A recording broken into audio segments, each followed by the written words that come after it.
Ice smoke ternyata tak aman untuk dikonsumsi. Seorang bocah TK bernama Ahsan Farid Trisnanto mengalami luka bakar setelah memakan ice smoke yang dibelinya. Saat dimakan, tiba-tiba api keluar dari ice smoke dan membakar tubuhnya. Peristiwa itu terjadi saat korban hendak melihat pertunjukan reog di Desa Ngasinan, Kecamatan Jetis, Kabupaten Ponorogo, Jawa Timur, Selasa, tanggal 12 Juli tahun 2022 sore. Pihak medis menyatakan, korban mengalami luka bakar 30% di tubuhnya.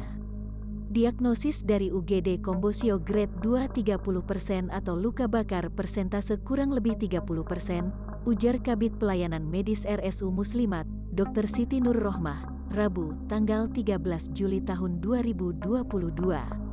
Menurut Siti, saat dibawa ke UGD, kondisi korban sadar namun menangis karena kesakitan. Saat diperiksa oleh tim medis, korban tampak mengalami luka bakar pada sebagian wajah, pipi kanan kiri, mulut dan leher.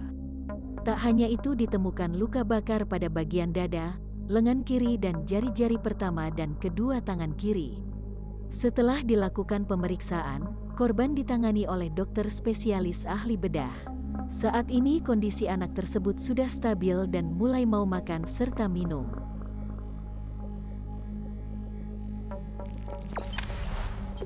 Jangan lupa subscribe, share, komen, dan like ya.